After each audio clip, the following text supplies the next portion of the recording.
talking 4th of July celebrations from the White House and the big, beautiful bill signing. There could be no better birthday present for America than the phenomenal victory we achieved just hours ago. And we welcome now our political panel, Kurt Bardella, News Nation political contributor and Democratic strategist, and Republican strategist Matt Klink. Gentlemen, great to have you both. So, Kurt, let's start there. You know, many predicted this would pass the House before the holiday. It has. You can make the argument convincingly Republicans own this legislation now. This bill did not poll well. The administration is making the case that this is only one arm of a larger strategic financial plan. How quickly will the public be grading whether or not these were the right moves? Well, they're going to look at their own situation and make that determination. They're going to look at their own bank accounts. Is there going to be more in there a year from now or less? They're going to look at the cost of living. Is it up or is it down? They're going to look at the cost of just living their life and providing for their families. If it gets easier, people get credit. If it stays the same or gets worse, people are going to go, well, where did all that money go? What was it all spent? If they're looking around and seeing the billionaire class continuing to grow, continuing to get more while everyone else is being asked to do more with less, that's going to be politically problematic if it goes on that way. On the flip side, if the economy is booming, if jobs are being created, if unemployment stays down, if the cost of everyday goods, groceries, mortgages, rent, et cetera, if that stays stable or goes down, that will be a huge political benefit for Republicans. So ultimately, time will tell, and really the bank account will tell everything. Yeah, and you would imagine the president and his administration are eyeing the midterms, know that this is going to be incredibly consequential. Matt, you know, the narrowing of Medicaid eligibility, that's been front and center, and rightly. We have Congressman Randy Fine defending those moves. He was on Cuomo last night. Here's what he said. The bill cuts Medicaid for two groups of people. And again, Democrats just say they want it. It cuts Medicaid for illegal immigrants. Now, if they want to say illegal immigrants should get Medicaid, they should just make that argument. The other people who are going to lose it are 30-year-olds who are at home playing video games who don't want to get a job. Come on, that's a boogeyman, though, Randy. It's such a small amount of people that aren't working who get Medicaid. You're playing into a stigma that people who are poor are lazy. You know, and he received pushback also on his first claim. But I wondered, Matt, what is your perspective on the argument Fine is making and the pushback he's receiving there as well? Well, look, these cuts that the Republicans made, only in Washington, D.C. is it a cut. And their Medicaid still grows. It just grows at a number that is slower than what the Congressional Budget Office predicted. Now, in the rest of the world, that's called a funding increase, but only in Washington, D.C. math does that look like it's a cut. And if the Democrats, I think, look, Congressman Fine is correct there. If the Democrats want to have the argument that able-bodied men and women should continue to receive free health care when they could go out and look for work, all this does is that it doesn't force them to get a job, it forces them to look for a job, or that 1.4 million illegal immigrants should get Medicaid. Look, I'm willing to have that argument 6 days of the week and twice on Sunday. So the Republicans are going to have to sell these cuts to the American people. They're going to have to sell the overall impact of the bill. And I agree 100% with what Kurt says, that people are going to look at their individual financial picture come next year when they pull the lever, and they're going to say, am I better off than I was 2 years ago, or am I worse? And that will be largely predictive on how they're going to vote. Yeah, well, the rubber's about to meet the road here. So, Kurt, days ago, we had Bill O'Reilly on News Nation. He was making the case that Democrats are never up for cutting entitlements. Here's a bit of his argument. It got fiery. Bill is a bunch of bull.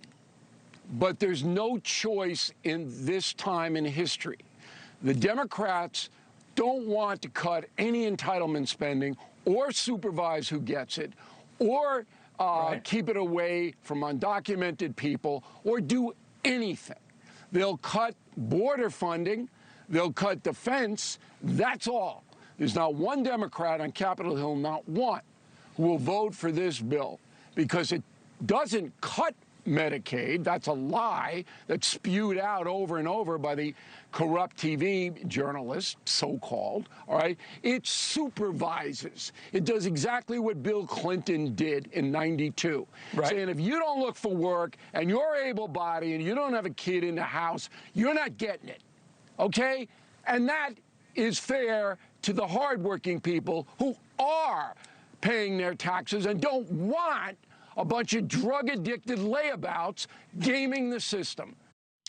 So, Kurt, what are your thoughts on this argument that the Democrats are unwilling to make these changes? It puts the onus then on Republicans to make those unpopular moves. I mean, first of all, as I look back at recent history, I do believe that there was a Republican administration in office for 4 years that had a Republican Congress for 2 of those years, so they could have done it then too.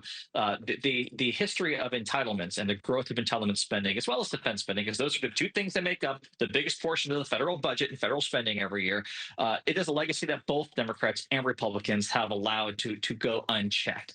We all know that entitlement spending is a ticking time bomb. There's not enough money to pay for everyone that's in the system when you project out the next 2, 3, 4 decades. Like, that's just a mathematical fact.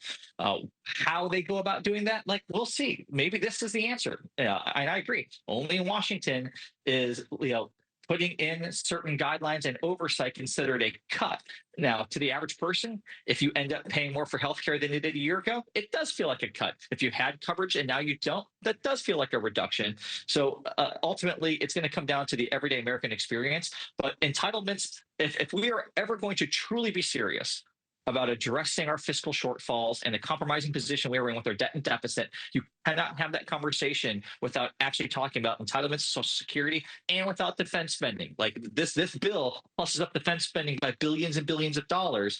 That is a large portion of our federal spending is the defense budget. So these will, at some point, I promise you, the bill is going to be due on this, whether we like it or not. Right. Well, Matt, I want to talk about somebody who shared those concerns and had big concerns over all the spending in this bill, and that was Ron Johnson, Republican senator of Wisconsin. He was incredibly outspoken about it.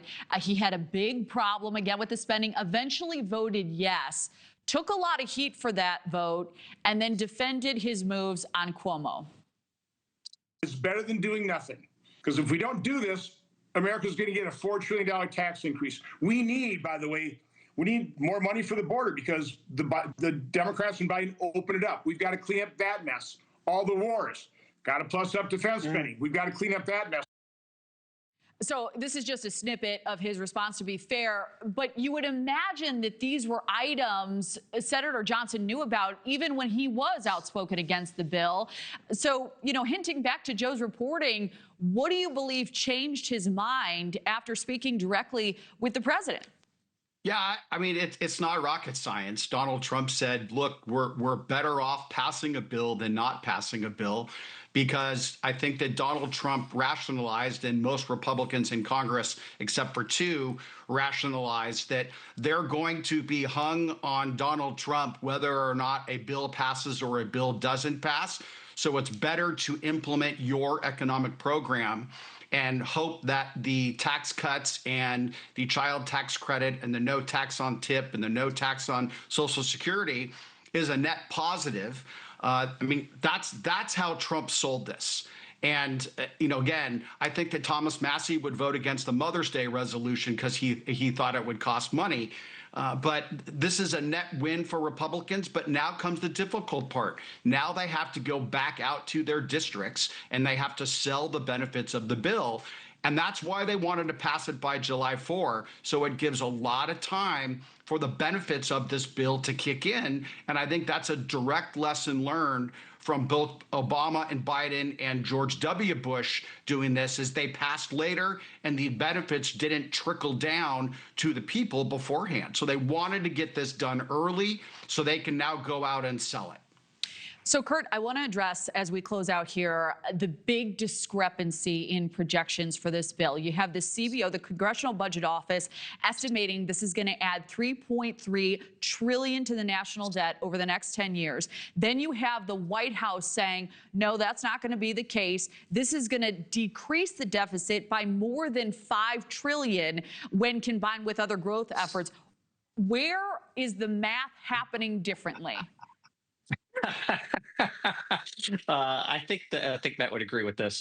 Math in Washington is an alternate reality that is of your own choosing. Whichever side you're on, you will make the math work. I've always felt that the 10-year projection is a stupid metric because the reality is, depending on which parties are in political power, that's going to really determine how these things play out. If we end up flipping parties in the midterms or in 4 years, well, that changes the complete trajectory of what the congressional spending outlook is going to be. So we should really forecast these things on a 2, 4, 8-year basis, not a 10-year basis, because the politics always completely change. 10 years ago, could you imagine we would have had a conversation about something called COVID that would have shut down the entire economy for a year and a half?